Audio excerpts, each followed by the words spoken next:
Hello বন্ধুরা, তো আপনাদের সামনে আমি চলে এসেছি একটা ভালো পরিস্থিতি নিয়ে। দেখেন এটা সামনে পুকুর, এটা বড় পুকুর, এখানে প্রচণ্ড মাছ ফেলা আছে, প্রায় 1-1.5 লাখ টাকার মাছ ফেলা আছে।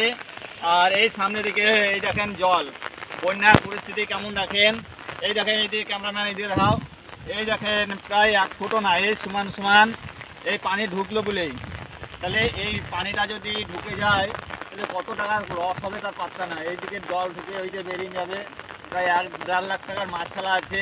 আর বন্যার পরিস্থিতি দেখেন, এগুলো সব ডুবে গেছে। ও ছেলেগুনাকে দেখতে পেয়েছেন, ক্যামেরাম্যান দেখাও, ছেলেগুনাকে দেখতে পাচ্ছেন, ওরা আনন্দ করছে। কিন্তু এইদিকে এই পানিটা আর মানে এই হচ্ছে যে আর কিছুক্ষণের মধ্যে, আর 10 মিনিটের মধ্যে কিন্তু এইদিকে ঢুকতে লাগবে। এই পানিটা যদি এইদিকে ঢুকতে লাগে তাহলে 2-4 লাখ টাকার মাছ ফেলা আছে এই পুকুরে। তাহলে সব মানে ওই যে মাছ ফেলার যে তার কত বড় যে ক্ষতি হবে সে তো কেনে মরে যাবে। এই গোটাটাই দেখছেন, এদিকে বন্যার পরিস্থিতি খুব খারাপ, ওইদিকে জল পানি প্রচণ্ড আছে। এইদিকে তো আপনারা সবই দেখতে পাচ্ছেন, আসেন আরও দেখাচ্ছি। এদিকে সব দেখেন, এই যে ঢুকতে এই পানি ঢুকে যাবে, আর মানে সমান সমান হয়ে গেছে, আর কিচ্ছু করার নাই। এত ক্ষতি মানুষের করার ক্ষতি হয়, কিন্তু আল্লাহ ক্ষতি করে দিয়েছে, কী করবো। এই দেখো পরিস্থিতি দেখো, এগুলো ঢুকে যাবে জল আর খানিকে লেগে। জল আর 10 মিনিট, বেশি টাইম নয়, 10 মিনিটের মধ্যে এই পুকুরে জল ঢুকতে লাগবে, বন্যার জল। এই জলটা আপনারা দেখছেন, এইদিকে যত দেখবেন সব ডুবে আছে। এগুলো সব চাষের জমি, সব ধান লাগা আছে, কিন্তু সবই ধান নষ্ট হয়ে যাবে। চাষিদের যে বিরাট বড় একটা ক্ষতি হবে তা আপনারা বুঝতেই পারছেন। এই ধান পচে গেলে আর ধান লাগা মানে সম্ভব হবে না, কারণ আর বিচুন মানে বীজ আর নেই, সব যা ছিল পচে দেওয়া হয়েছে। তো আজকে পরিস্থিতিও খারাপ, সারাদিন রাত থেকে পানি হচ্ছে, এখন অবধি হচ্ছে। এইভাবে যদি পানি হতে থাকে তাহলে মানে ভয়ঙ্কর বন্যার পরিস্থিতির সৃষ্টি হবে, তা বুঝতে পারা গেছে।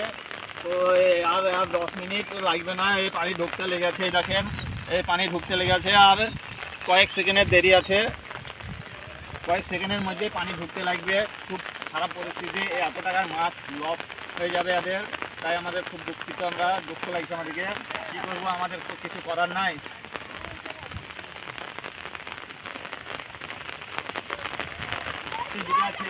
আগো চাচা এদিকে যে পানি ঢুকে যাবে, তার কিছু পরিস্থিতি বাঁধাবার কোনো ব্যবস্থা নাই?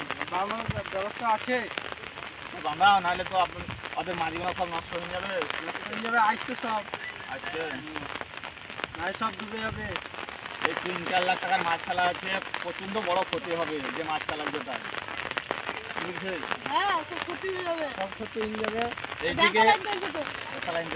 মাছ যদি ধরে নেয় তাহলে অত মাছ বিক্রি করা তো অসম্ভব হয়ে দাঁড়াবে। অত মাছ এই সময় নিবে কে? চলো আমরা ওইদিকে সামনের দিকে ঘুরে দেখাবো ক্যামেরাম্যানকে। চলো ক্যামেরাম্যান ওইদিকে।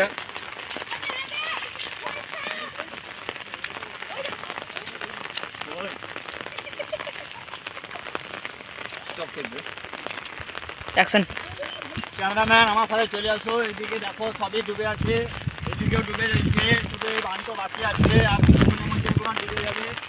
ভয়ঙ্কর পরিস্থিতি, গ্রামে জল ঢুকে যাচ্ছে। ওই দেখেন এই সামনে কয়েকটা ঘর আছে, ওগুলোতে জল ঢুকতে লেগেছে। ক্যামেরাম্যান জুম করে দেখাও। হ্যাঁ, ওই যে বাড়িগুনা দেখছেন, ওইগুনা মানে জল ঢুকতে লেগেছে, আর কিছুক্ষণের মধ্যে জল ঢুকতে লাগবে। তো ক্যামেরাম্যান এদিকে আমার সাথে চলে এসো।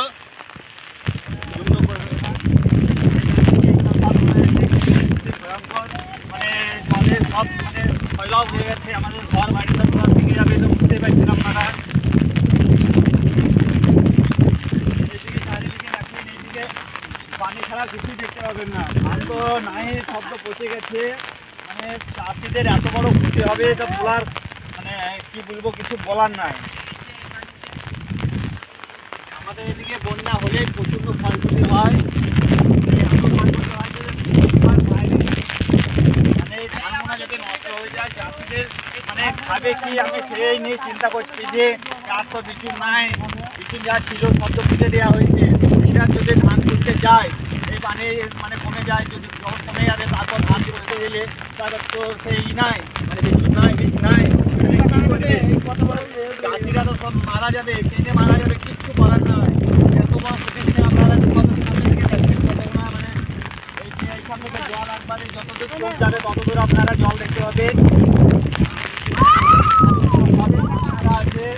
সব ধান ঢুকে যাবে, এত মানে ই করা সম্ভব নয়। আর কয়েক সেকেন্ডে বেরিয়ে সামনে দিকে ক্যামেরা দেখাও, এই সামনে দিকে আর কিছুক্ষণের মধ্যে পানি ঢুকতে লাগবে। ওই পুকুরে পানি ঢুকে গেলে 2-4 লাখ টাকার মাছ ফেলা আছে, সব নষ্ট হয়ে যাবে। আমার সাথে কি এসিমের সাথে আমি কেরিমের সাথে আমার এসিম ক্যামেরাম্যান আছে। তো আমাদের ভিডিওগুলো ভালো হলে লাইক কমেন্ট শেয়ার করে দেবেন, আরও মানুষকে দেখিয়ে দেবেন আমাদের গ্রামের যে পরিস্থিতি, সেটা গোটা পৃথিবীর লোককে দেখিয়ে দেবেন।